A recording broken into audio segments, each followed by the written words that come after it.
Dan Qatadah dengan keimamannya, namun dia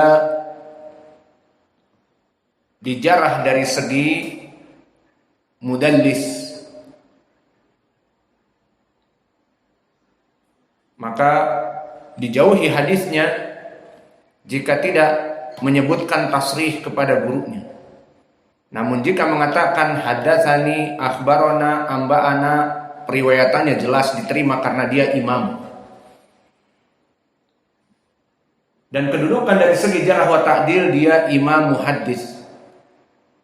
Bahkan di sanad ini keutamaan Imam Al-Bukhari meriwayatkan Hisham dari Anas, dari Qatadah, dari asbatin nas kepada Qatadah, Hisham itu, dan juga sebaik-baiknya periwayatan dari Qatadah adalah Anas, karena dia termasuk min asbatin nas dari Anas. Maka termasuk dari para tabi'in yang kuat periwayatannya dari sahabat Anas, di antaranya Qatadah ibnu Di'amah. Maka sanad Imam Al-Bukhari di hadis ini sangat kuat. Hisham an Qatadah an Anas. Maka pentausikan dari para ulama yang menunjukkan bahwa dia imam dan asbatin nas dari Qatadah, Abu Hatim Ar-Razi mengatakan asbat ashabi Anas Az-Zuhri summa Qatadah. Maka yang paling kuat periwayatannya adalah Imam Az-Zuhri, kemudian Qatadah. Maka poinnya Qatadah termasuk dari asbatin nas. Dan berkata Abu Daud, hadis Qatadah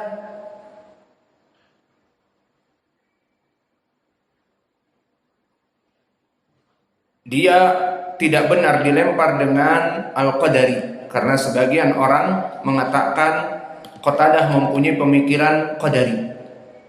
Maka kata Abu Daud As-Sijistani, lam yasbut indana an Qatadah al-qaul bil qadar.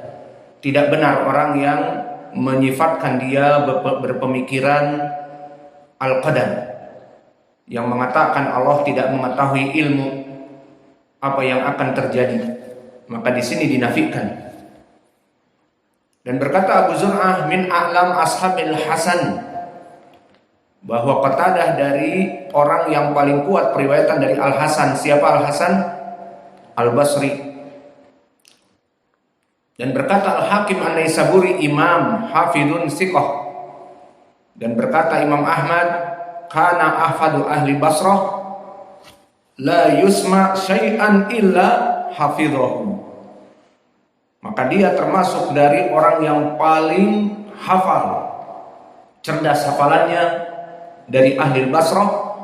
Tidaklah dia mendengar apa yang dia dengar kecuali dia menghafalnya. Maka dulu para penuntut ilmu tidak kalian seperti sekarang. Dikasih waktu 1 hari untuk menghafal Sahih Al-Bukhari saja, sanadnya pendek, tidak hafal. Karena main-main, kita dapati main di rumah sana, kita dapati main di sana, kita dapati habis selesai pelajaran berkelahi. Bukan thalabul ilm, tapi thalabul ilm selalu dengan kitabnya, selalu dengan mushaf Qur'annya, murajaah, selalu dengan kitab-kitab hadisnya, murajaah, bukan main-main. Mau pelajaran masih main-main, tidak menghafal. Ini bukan thalabul ilm. Maka Qatadah ibnu Di'amah, dia hafal mendengar 1 kali. Sehingga dia di majelis itu hanya mendengar, kemudian karena dia buta langsung menghafalnya ke dalam hati. Dan dia jika keluar ke jalanan atau ke pasar, dia menutup telinganya, karena apa yang akan dia dengar akan dihafal di dalam hatinya. Maka jangan buang-buang waktu. Hafalan kalian tidak seperti hafalan Imam Al-Bukhari, Imam Qatadah. Maka banyaklah murajaah.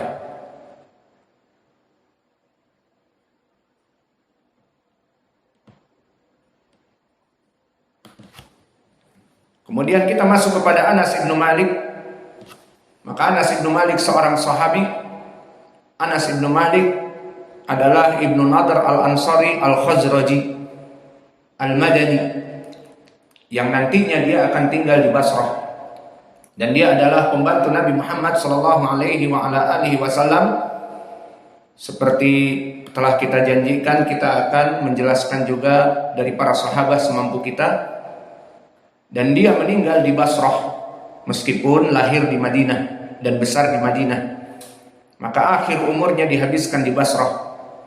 Dan dia termasuk dari sahabat yang terakhir yang meninggal, seperti disebutkan Ali bin Madini, yang mana sahabi yang meninggal di tahun 93 Hijriah.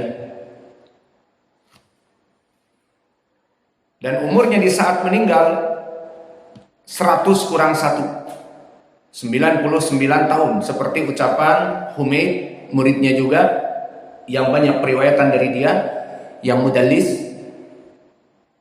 Anasan amma mi'ah sanah ghairas sanah, bahwa Anas itu umurnya 100 kurang 1 tahun, seperti diriwayatkan oleh Imam Ahmad dari jalan Mu'tamir Ibnu Sulaiman dari Humaid, sanadnya sahih. Berkata Humaid At-Tawil, yang merupakan athbatun nas dari Anas itu umurnya di saat meninggal 99 tahun. Dan keutamaan Anas sangat banyak. Di antaranya dia termasuk di tabaqah yang ketiga setelah Ibnu Umar dan sebelum Aisyah. Maka dia di ranking yang ketiga setelah Ibnu Umar. Berarti nomor 3 itu pertama siapa? Abu Hurairah, kedua Ibnu Umar, ketiga Anas, keempat Aisyah. Maka hadis Anas bin Malik menghafal dari Nabi jumlahnya 2286. Dan dari sanad-sanad yang paling kuat dari Anas bin Malik, yang dikeluarkan As-Sahihain, kebanyakan dari jalan Malik dan Ibnu Uyainah dan Mu'tamir dan Ma'mar Ibnu Rashid, semuanya ketiganya meriwayatkan dari Az-Zuhri an Anas. Maka jalan dari Anas min asbatinas pertama Az-Zuhri, dan Zuhri dari murid-muridnya Malik Ibnu Anas, Sufyan Ibnu Uyainah, dan Ma'mar Ibnu Rashid. Ketiga ini meriwayatkan dari Az-Zuhri dari Qatadah, dari Anas, bukan dari Qatadah, dari Anas. Dan begitu pun jalan yang lain yang ma'ruf dari tabi'i yang kedua, Qatadah. Maka dari Anas diriwayatkan dari Qatadah, dan dari Qatadah diriwayatkan dari asbatin nas, di antaranya yang kami sebutkan tadi, Hisham Ad-Dustuwai, Sa'id Ibnu Abi Arubah, dan Syu'bah. 3 murid Qatadah: Syu'bah, Hisham, Sa'id Ibnu Abi Arubah meriwayatkan dari Anas dari Qatadah. Maka ini asbatun nas yang ada di Al-Bukhari dan Muslim, dari Az-Zuhri dan dari Qatadah. Dan yang ketiga dari Thabit Al-Bunani, ini tabi'i yang ketiga. Maka dari Thabit Al-Bunani, kebanyakan di Sahihain muridnya Thabit adalah Hamad Ibnu Salamah dan Hamad Ibnu Zaid. Untuk Imam Al-Bukhari kebanyakan tidak meriwayatkan dari Hamad Ibnu Salamah, tapi dari Hamad Ibnu Zaid.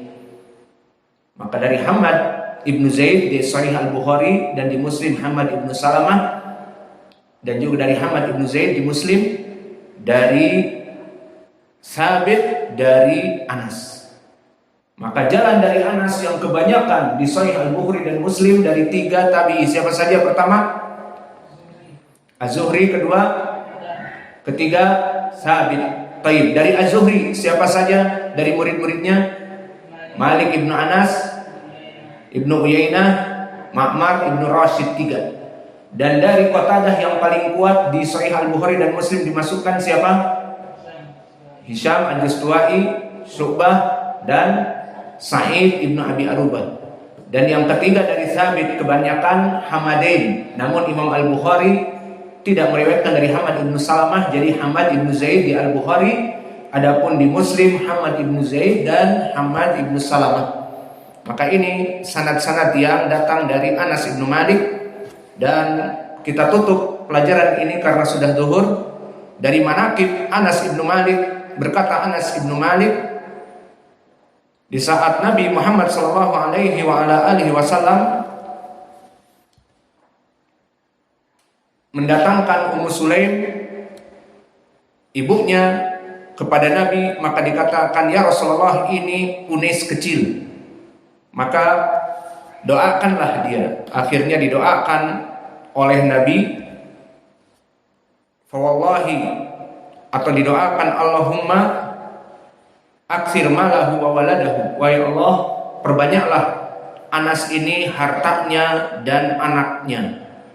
Maka berkata Anas di riwayat Muslim, fa wallahi inna mali la katsir wa inna waladi wa waladi la yata'aduna nahu al-mi'ah al-yawm.